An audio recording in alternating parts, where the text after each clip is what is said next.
नमस्कार मित्रों। आज हम श्री रामकृष्ण वचनामृत में जानेंगे कि ईश्वर दो बार हंसते हैं। कब? क्या संसार सचमुच मिथ्या है और विवेक क्या है? और इसके अतिरिक्त ढेर सारा ज्ञान। कृपया ध्यान से सुनें और श्रद्धा पूर्वक सुनें। तो आइए चलते हैं श्री रामकृष्ण वचनामृत रूपी इस वट वृक्ष के तले। आज कार्तिक की कृष्ण चतुर्दशी 28 नवंबर 1883 दिन बुधवार है। आज कुछ भक्त कमल कुटीर के पूर्व वाले रास्ते पर टहल रहे हैं, जैसे व्याकुल हो किसी की प्रतीक्षा कर रहे हो। कमल कुटीर के उत्तर की तरफ मंगलबाड़ी है। वहाँ बहुत से ब्रह्म भक्त रहते हैं। कमल कुटीर में केशव रहते हैं। उनकी पीड़ा बढ़ गई है। कितने ही लोग कहते हैं अब की बार शायद वे ना बचेंगे। श्री रामकृष्ण केशव को बहुत प्यार करते हैं। आज उन्हें देखने के लिए आने वाले हैं। वे दक्षिणेश्वर काली मंदिर से आ रहे हैं, इसीलिए भक्त लोग उनकी बाट जोह रहे हैं। कमल कुटीर सर्कुलर रोड के पश्चिम ओर है, इसीलिए भक्त महोदय रास्ते में हो टहल रहे हैं। वे 2 बजे दिन से प्रतीक्षा कर रहे हैं। कितने ही लोग जाते हैं, वे उन्हें देख भर लेते हैं। उत्तर से दक्षिण की ओर कितनी ही गाड़ियां आ रही हैं। भक्त एक एक बार देख रहे हैं वे आ रहे हैं या नहीं। शाम हो आई, 5 बज गए। इसी समय श्री रामकृष्ण की गाड़ी भी आ पहुंची। 7 लाटू तथा 2 भक्त और भी हैं। राखाल भी आए हैं। केशव के घर के आदमी आकर श्री रामकृष्ण को अपने साथ ऊपर ले गए। बैठक खाने के दक्षिण ओर वाले बरामदे में एक पलंग रखा हुआ था। उसी पर श्री रामकृष्ण को उन्होंने बिठाया। श्री रामकृष्ण बड़ी देर से बैठे हैं। आप केशव को देखने के लिए अधीर हो रहे हैं। केशव के शिष्यगण विनीत भाव से कह रहे हैं कि वे अभी थोड़ा विश्राम कर रहे हैं, थोड़ी ही देर में आने वाले हैं। केशव की पीड़ा इतनी बड़ी हुई है कि दशा संकटापन्न हो रही है, इसलिए उनकी शिष्य मंडली और घरवाले इतनी सावधानी से काम कर रहे हैं।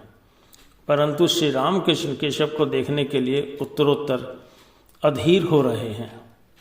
श्री रामकृष्ण केशव के शिष्यों से, क्यों जी, उनके आने की क्या आवश्यकता है? मैं ही क्यों ना भीतर चला जाऊं? प्रसन्न, अब वे थोड़ी देर में आते हैं। श्री रामकृष्ण, जाओ, तुम ही लोग ऐसा कर रहे हो, मैं भीतर जाता हूं। प्रसन्न श्री रामकृष्ण को बातों में बहलाने के इरादे से केशव की बातें कर रहे हैं। प्रसन्न, उनकी अवस्था एक दूसरे ही प्रकार की हो गई है। आपकी तरह माँ से बातचीत करते हैं। माँ जो कुछ कहती है उसे सुनकर कभी हंसते हैं तो कभी रोते हैं। केशव जगन माता के साथ बातचीत करते हैं, हंसते हैं, रोते हैं। यह सुनते ही श्री रामकृष्ण भावावेश में आ गए। देखते ही देखते समाधिस्थ हो गए। श्री रामकृष्ण समाधिस्थ हैं। जाड़े का समय है। हरी बनात का कुर्ता पहने हुए हैं, ऊपर से एक शॉल डाले हुए हैं। उन्नत देह, दृष्टि स्थिर हो रही है, बिल्कुल ही मग्न है। बड़ी देर तक यह अवस्था रही, समाधि छूटती ही नहीं। संध्या हो आई। श्री रामकृष्ण कुछ प्रकृतिस्थ हुए। पास के बैठक खाने में दीप जलाया जा चुका है। श्री रामकृष्ण को उसी कमरे में बिठाने की चेष्टा की जा रही है। बड़ी कठिनाई से लोग उन्हें बैठक खाने के कमरे में ले गए। कमरे में बहुत सी चीज़ें हैं, कोच, टेबल, कुर्सी, गैस बत्ती आदि। श्री रामकृष्ण को लोगों ने एक कोच पर ले जाकर बैठाया।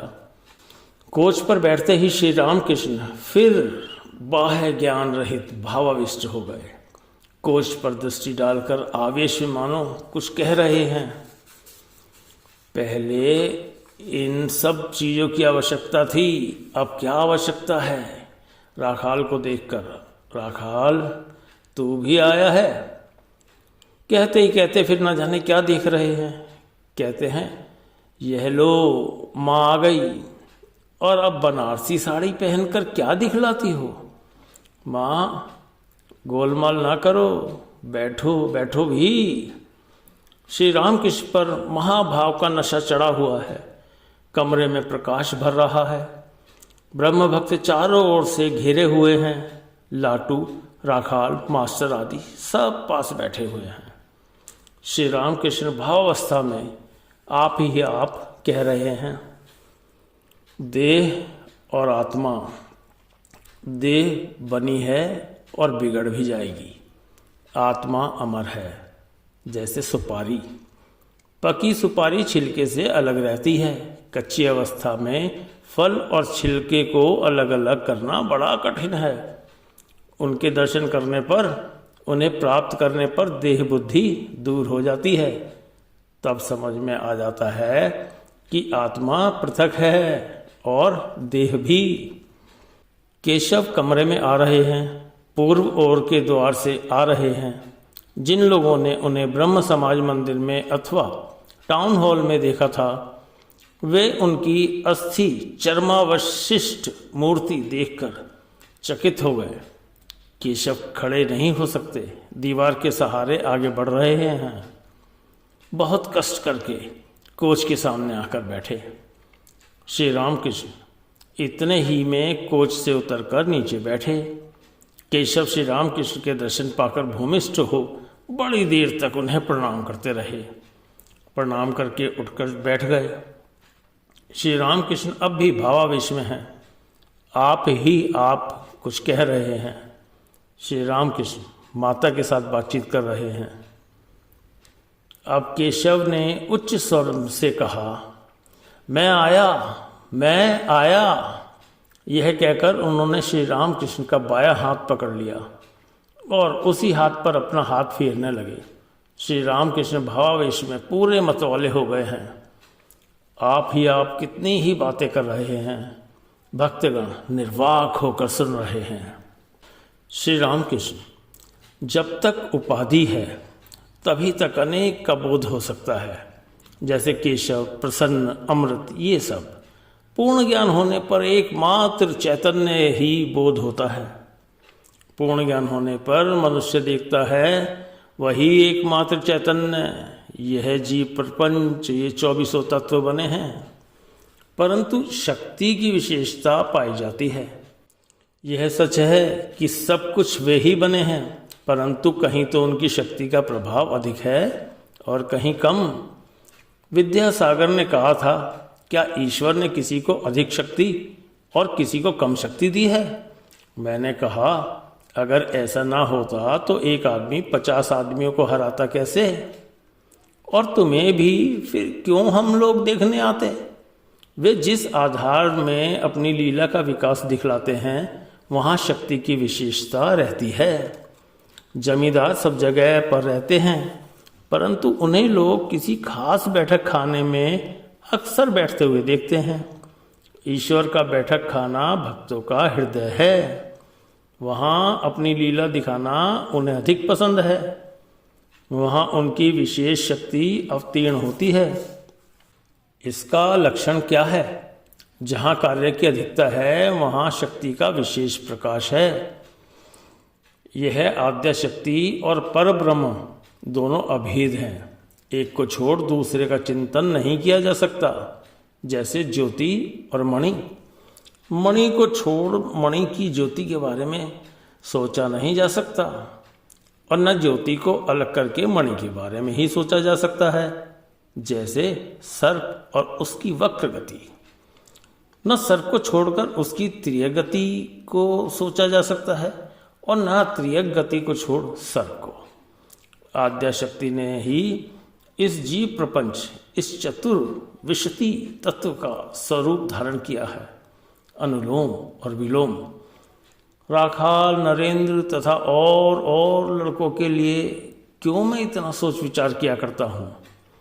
हाजरा ने कहा, तुम उन लोगों के लिए इतना सोचते क्यों हो? ईश्वर चिंतन फिर कब करोगे? तब मुझे बड़ी चिंता हुई। मैंने कहा, माँ ये क्या हुआ? हाजरा कहता है, उन लोगों के लिए क्यों सोचते रहते हो? फिर मैंने भोलानाथ से पूछा। उसने कहा, इसका उदाहरण महाभारत में है। समाधिस्थ मनुष्य समाधि से उतरकर ठहरे कहाँ? वह इसीलिए सतोगुणी मनुष्यों को लेकर रहता है। महाभारत का यह उदाहरण जब मिला तब जी में जी आया। हाजरा का दोष नहीं है। साधक अवस्था में संपूर्ण मन नेति नेति करके उन्हें दे देना पड़ता है। सिद्ध अवस्था की बात दूसरी है। उन्हें प्राप्त कर लेने पर अनुलोम और विलोम एक से प्रतीत होते हैं। मट्ठा अलग करने पर जब मक्खन मिलता है तब जान पड़ता है कि मट्ठे का ही मक्खन है और मक्खन का ही मट्ठा। तब ठीक ठीक समझ में आता है कि सब कुछ वे ही हुए हैं। कहीं उनका अधिक प्रकाश है और कहीं कम। उन्हें प्राप्त कर लेने पर फिर सभी वस्तुओं में उनके दर्शन होते हैं। मनुष्य के भीतर उनका अधिक प्रकाश है। मनुष्यों में सतोगुणी भक्तों में उनका और अधिक प्रकाश रहता है, जिनमें कामिनी और कांचन के भोग की बिल्कुल ही इच्छा नहीं रहती। समाधिस्थ मनुष्य जब उतरता है तब भला कहाँ ठहरे, किस पर अपना मन रमाए? कामिनी और कांचन का त्याग करने वाले सतोगुणी शुद्ध भक्तों की आवश्यकता उन्हें इसीलिए होती है, नहीं तो फिर वे क्या लेकर रहें? जो ब्रह्म है वे ही आद्य शक्ति भी। जब वे निष्क्रिय हैं तब उन्हें ब्रह्म कहते हैं, पुरुष कहते हैं। जब सृष्टि स्थिति प्रलय ये सब करते हैं तब उन्हें शक्ति कहते हैं, प्रकृति कहते हैं। पुरुष और प्रकृति। जो पुरुष है वे ही प्रकृति भी, आनंदमय और आनंदमयी। जिसे पुरुष ज्ञान है उसे स्त्री ज्ञान भी है। जिसे पिता का बोध है उसे माता का भी बोध है। जिसे अंधेरे का ज्ञान है उसे उजाले का भी ज्ञान है। जिसे रात का ज्ञान है उसे दिन का भी ज्ञान है। और जिसे सुख का ज्ञान है उसे दुख का भी। यह बात समझे केशव? जी हाँ, समझा। श्री राम कृष्ण। माँ? कौन सी माँ? जगत की माँ, जिन्होंने जगत की सृष्टि की, जो उसका पालन कर रही हैं, जो अपनी संतानों की सदा रक्षा करती हैं और धर्म अर्थ काम मोक्ष जो जो कुछ चाहता है उसे वही देती हैं। जो उनकी यथार्थ संतान है वह उन्हें छोड़कर नहीं रह सकती। उसकी माता ही सब कुछ जानती है। वह तो बस खाता है, खेलता है और घूमता है। इसके सिवाय वह और कुछ नहीं जानता। वार्तालाप करते हुए श्री रामकृष्ण प्रकृतिस्थ हो गए। केशव के साथ हंसते हुए बातचीत कर रहे हैं। कमरे भर के लोग एकाग्र चित्त से उनकी सब बातें सुनते और उन्हें देखते हैं। सभी निर्वाक हैं कि तुम कैसे हो। आदि व्यवहारिक बातें तो होती ही नहीं, केवल भगवत प्रसंग छिड़ा हुआ है। श्री राम केशव से, ब्रह्म भक्त इतनी महिमा क्यों गाया करते हैं? हे ईश्वर, तुमने चंद्र की सृष्टि की, सूर्य को पैदा किया, नक्षत्र बनाए, इन सब बातों की क्या आवश्यकता है? बहुत से लोग बगीचे की भी प्रशंसा करते हैं, पर मालिक से कितने लोग मिलना चाहते हैं? बगीचा बड़ा है या मालिक? शराब पी चुकने पर कलवार की दुकान में कितने मन शराब है, इसकी जांच पड़ताल से हमारा क्या काम? हमारा तो मतलब एक ही बोतल से निकल जाता है। नरेंद्र को देखकर मैंने कभी नहीं पूछा तेरे पिता का क्या नाम है, तेरे पिता की कितनी कोठियां हैं। कारण जानते हो? मनुष्य स्वयं ऐश्वर्य का आदर करता है, इसीलिए वह समझता है कि ईश्वर भी उसका आदर करते हैं। सोचता है उनके ऐश्वर्य की प्रशंसा करने पर वे प्रसन्न होंगे। शंभु ने कहा था, अब तो इस समय यही आशीर्वाद दीजिए जिससे यह ऐश्वर्य उनके पाद पद्मों में अर्पित करके मरूं। मैंने कहा, यह तुम्हारे लिए ही ऐश्वर्य है, उन्हें तुम क्या दे सकते हो? उनके लिए यह सब काठ और मिट्टी के बराबर है। जब विष्णु घर के कुल गहने चुरा लिए गए तब मैं और मथुर बाबू दोनों श्री ठाकुर जी को देखने के लिए गए। मथुर बाबू ने कहा, चलो महाराज, तुम में कोई शक्ति नहीं है, तुम्हारी देह से कुल गहने निकाल लिए गए और तुम कुछ ना कर सके। मैंने उनसे कहा, यह तुम्हारी कैसी बात है? तुम जिसके सामने गहने गहने चिल्लाते हो उनके लिए ये सब मिट्टी के ढेले हैं। लक्ष्मी जिनकी शक्ति है, क्या वे तुम्हारे चोरी गए इन कुछ रुपयों के लिए परेशान होंगे? ऐसी बात नहीं करनी चाहिए। क्या ईश्वर ऐश्वर्य के भी वश में है? वे तो भक्ति के वश में हैं। जानते हो वे क्या चाहते हैं? वे रुपया नहीं चाहते, भाव, प्रेम, भक्ति, विवेक, वैराग्य, ये सब चाहते हैं। जिसका जैसा भाव होता है वह ईश्वर को वैसा ही देखता है। जो तमोगुणी भक्त हैं वह देखता है कि माँ बकरा खाती है, वह बकरे की बलि भी देता है। रजोगुणी भक्त नाना प्रकार के व्यंजन और अन्न पकवान चढ़ाता है। सतोगुणी भक्त की पूजा में आडंबर नहीं होता, उसकी पूजा लोग समझ भी नहीं पाते। फूल नहीं मिलते तो वह बिल्व पत्र और गंगा जल से ही पूजा कर लेता है। थोड़े से चावलों या 2 बताशों का ही भोग लगा देता है। कभी कभी खीर पकाकर ही ठाकुर जी को निवेदित कर देता है। एक और है त्रिगुणातीत भक्त, उसका स्वभाव बालकों जैसा होता है। ईश्वर का नाम लेना ही उसकी पूजा है, वह बस उनका नाम ही जपता रहता है। श्री रामकृष्ण केशव के प्रति, तुम्हें बीमारी हुई इसका अर्थ है शरीर के भीतर कितने ही भावों का उदयास्त हो चुका है, इसीलिए ऐसा हुआ है।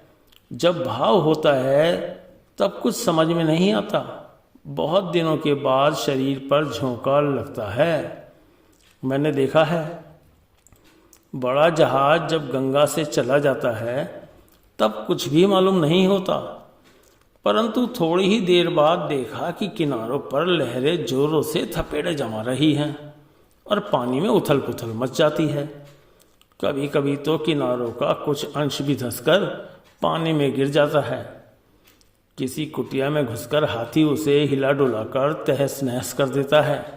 भाव रूपी हाथी जब देह रूपी कमरे में घुसता है तो उसे डांवाडोल कर ही देता है।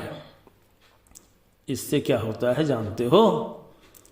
आग लगने पर कुछ चीज़ों को वह जलाकर खाक कर देती है, एक महा उधम मचा देती है।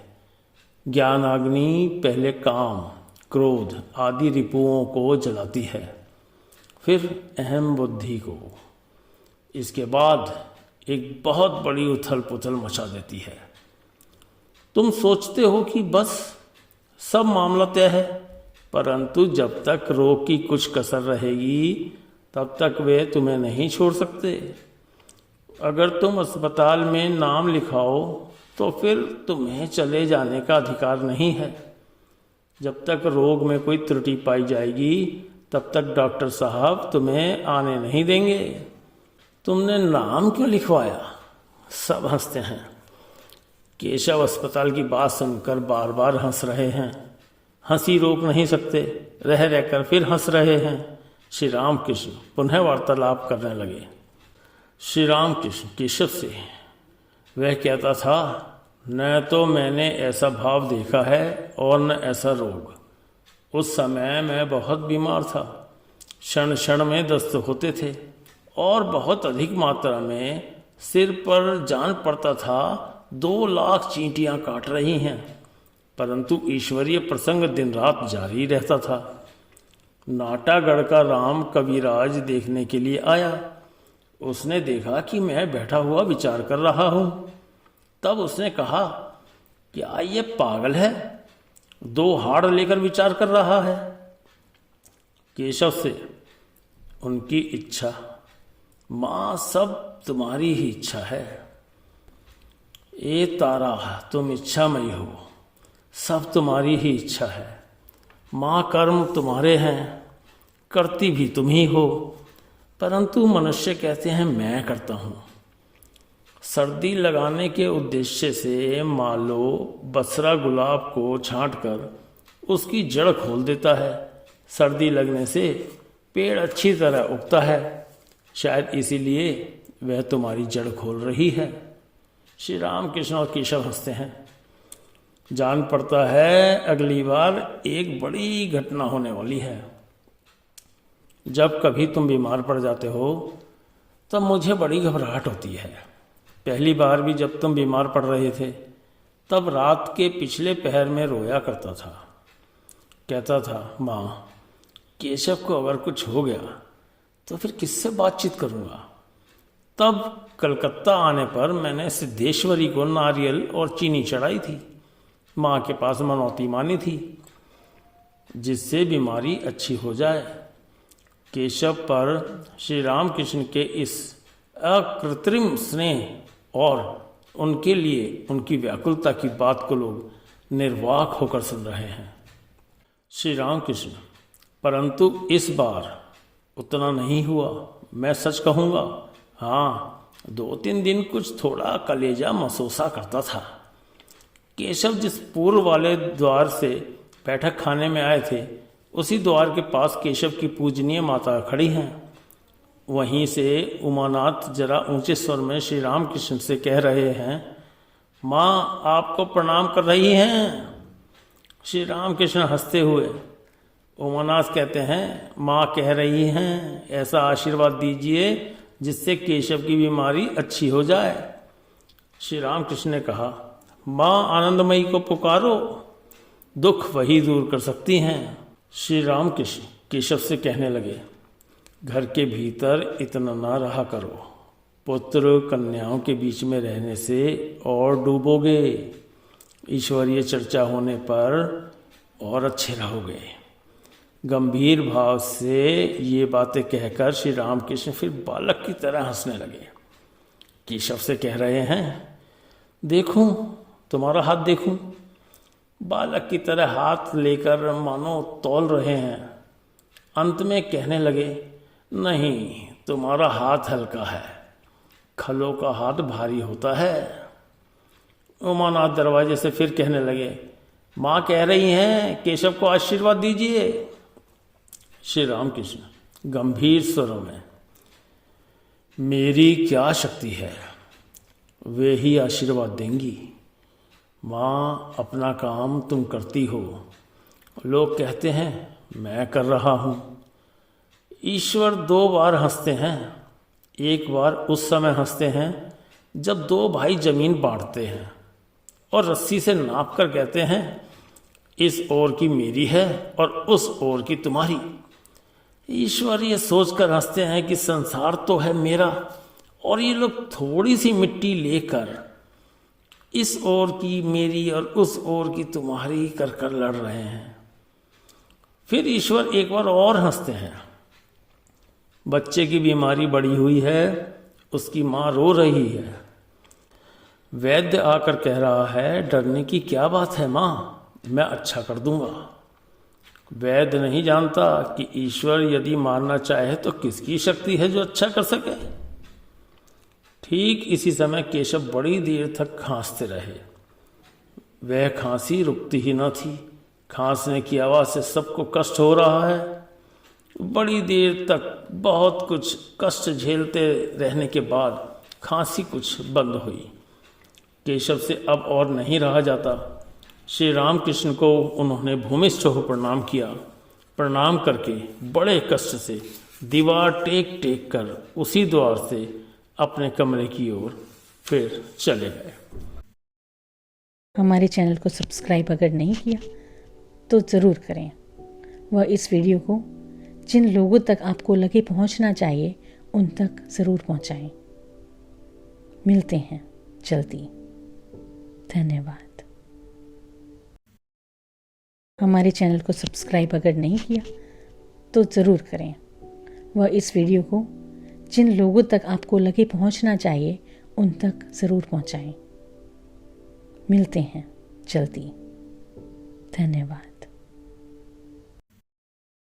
हमारे चैनल को सब्सक्राइब अगर नहीं किया तो ज़रूर करें व इस वीडियो को जिन लोगों तक आपको लगे पहुंचना चाहिए उन तक ज़रूर पहुंचाएं।